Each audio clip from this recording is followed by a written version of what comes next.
بھارتی قیادت کا بیانیہ امن کا نہیں بلکہ دشمنی کو ترجیح دینے والا ہے۔ ترجمان دفتر خارجہ کی جانب سے جاری بیان میں کہا گیا ہے کہ بھارت کے پاکستان میں دہشت گردی کی معاونت کے شواہد موجود ہیں۔ کھوکھلے بیانیے اور توجہ ہٹانے کی کوشش سچ کو چھپا نہیں سکتی۔ پاکستان امن کا خواہاں ہے مگر اپنی خود مختاری کی دفاع کے لیے پرعزم ہے۔ ترجمان نے کہا کہ بھارتی قیادت کا بیانیہ امن نہیں دشمنی کو ترجیح دینے والا ہے۔ بھارت کو پاکستان کو عدم استحکام کا ذمہ دار ٹھہرانا حقائق سے انحراف ہے۔ ترجمان دفتر خارجہ کا کہنا تھا کہ مقبوضہ کشمیر کا تنازعہ خطے کے امن و استحکام کے لیے بنیادی خطرہ ہے۔ پاکستان کشمیری عوام کی خواہشات اور UN قراردادوں کے مطابق حل کا حامی ہے، جبکہ مسئلہ کشمیر کو نظر انداز کرنا خطے کو بد اعتمادی اور تصادم میں جھونکنے کے مترادف ہے۔ ترجمان نے مزید کہا کہ حالیہ واقعات سے واضح ہے کہ جنگی جنون اور دھونس بے سود ہیں۔ بھارت دھمکیوں، غلط بیانی یا طاقت کے ذریعے اپنے مقاصد حاصل نہیں کر سکتا۔ جنوبی ایشیا میں پائیدار امن کے لیے سنجیدگی، برداشت اور مسئلے کی اصل جڑ کو سمجھنا ہوگا۔ نون لیگ نے ملک کو ایٹمی قوت بنایا، چین کے ساتھ مل کر JF-17 دیا۔ نواز شریف سابق وزیر اعظم اور مسلم لیگ نون کے قائد میاں محمد نواز شریف کا کہنا ہے کہ مسلم لیگ نون نے پاکستان کو ایٹمی قوت بنایا۔ پچھلی حکومت نے جو ملک کا حال کیا تھا اسے مسلم لیگ نون بتدریج بہتر بنا رہی ہے۔ نون لیگ کے نواز شریف نے لندن پہنچنے کے بعد میڈیا سے گفتگو کرتے ہوئے کہا کہ مسلم لیگ نون نے پاکستان کو میزائل ٹیکنالوجی دی، ہر شعبے کی ترقی میں مسلم لیگ کا کردار ہے۔ نواز شریف نے کہا کہ پچھلی حکومت نے جو ملک کا حال کیا تھا مسلم لیگ نون بتدریج اسے بہتر بنا رہی ہے۔ ملک کے حالات بہتر ہو رہے ہیں، معیشت بہتر ہو رہی ہے۔ سابق وزیر اعظم کا کہنا تھا کہ لوگ کام کو ووٹ دیتے ہیں، سیاست کے ساتھ ساتھ کام بھی ہونا چاہیے۔ نواز شریف نے کہا کہ ہمارے زمانے میں 4 سال تک روپیہ مستحکم رہا، شرح نمو 7 کو چھو رہی تھی۔ مسلم لیگ نون نے پاکستان کو ایٹمی قوت بنایا، چین کے ساتھ مل کر JF-17 بنائے۔ واضح رہے کہ نواز شریف اپنا چیک اپ کروانے لندن گئے اور وہ عید بھی وہیں گزاریں گے۔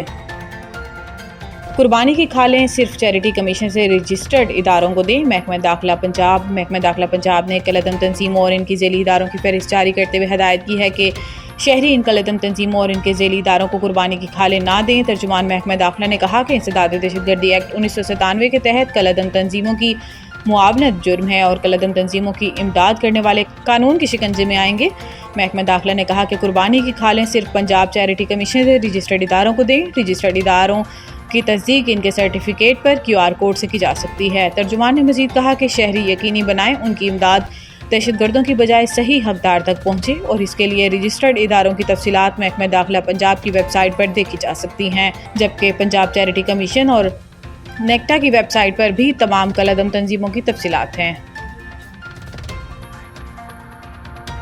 بجٹ میں پیٹرول سمیت ہر قسم کی نقد خریداری پر اضافی رقم لینے کی تجویز۔ ذرائع FBR کے مطابق بجٹ 2025-26 میں نقد خریداری کی حوصلہ شکنی پر مبنی تجاویز فائنانس بل کا حصہ بنانے کا فیصلہ کیا گیا ہے۔ ذرائع کا بتانا ہے کہ پیٹرول پمپ سے نقد تیل خریدنے پر 3 روپے تک اضافی وصولی کی تجویز زیر غور ہے۔ اس سے پیٹرول پمپ پر ٹیکس چوری اور ملاوٹ پر قابو پانے میں مدد ملے گی۔ پیٹرول پمپس پر نقد کے ساتھ ڈیجیٹل ادائیگی کے اقدامات بھی کیے جائیں گے۔ QR code, debit, credit cards اور موبائل ادائیگی کے اقدامات کیے جائیں گے۔ ذرائع FBR کا کہنا ہے کہ مینوفیکچررز اور درآمد کنندگان نقد فروخت پر اضافی 2% ٹیکس لے سکیں گے۔ اس تجویز کو قابل عمل بنانے کے لیے کارپوریٹ سیکٹر کے ساتھ متعدد اجلاس ہو چکے ہیں۔ دکانوں پر نقد خریداری پر بھی اضافی ٹیکس عائد کرنے کی تجویز زیر غور ہے، جبکہ ریسٹورنٹس پر پہلے ہی کارڈ سے ادائیگی پر ٹیکس کی چھوٹ ہے۔ ذرائع کا بتانا ہے کہ یونٹ مینیجر، جیولرز، شادی ہالز، ڈاکٹر اور وکلاء کو ٹیکس نیٹ میں لانے کی کوئی تجویز زیر غور نہیں۔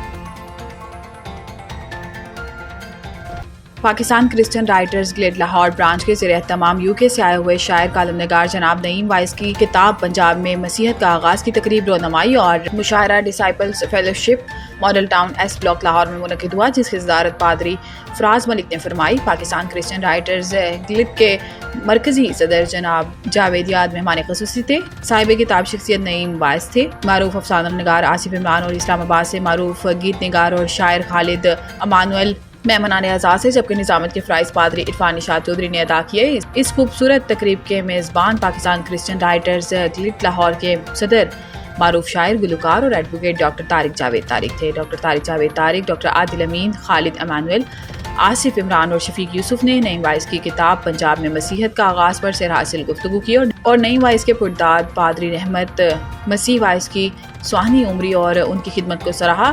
جن شعراء کرام نے اپنا شعری کلام پیش کیا ان میں پادری فراز ملک، جاوید یاد، Naeem Vaz, Khalid Emmanuel, Asif Imran, Tariq Javed Tariq, Younis Wariam, Javed Daniel, David Percy, Rafiq Ajiz, Irfan Peter سرش اور اسٹیلا ظفر شامل تھے۔ صاحب صدر پادری فراز ملک اور مہمان خصوصی جاوید دیاد کتاب کے حوالے سے گفتگو کی اور صاحب کتاب نے اظہار تشکر پیش کیا۔ آخر میں شرکائے تقریب کی پرتکلف عشائیے سے تواضع کی گئی۔